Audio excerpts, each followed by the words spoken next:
We're here at Open House, so we're going to ask some questions to some of the parents that have come here tonight.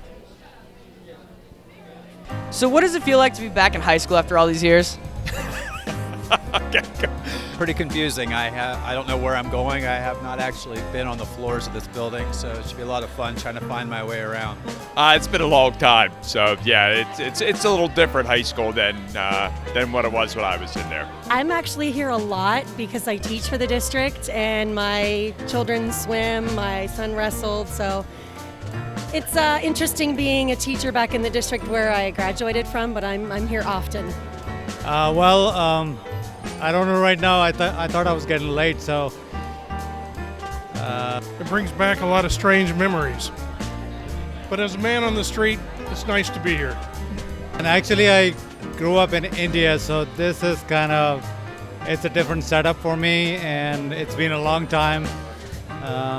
But I guess it's exciting. I can say that, at least. Oh, very, very strange, but I guess in a good way. Kind of brings back memories. So are there any classes on today's schedule that you're really looking forward to, or perhaps dreading?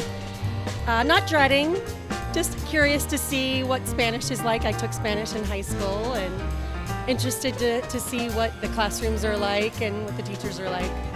Actually, my daughter has told me about her teachers a little bit. So I'm looking forward to just verifying what she said good things though.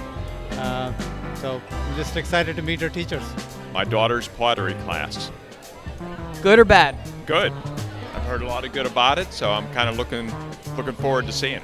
I'm really looking forward to the art and the band. Those are my two favorite. Are there any parts of today's schedule that you're really looking forward to, or perhaps kind of dreading?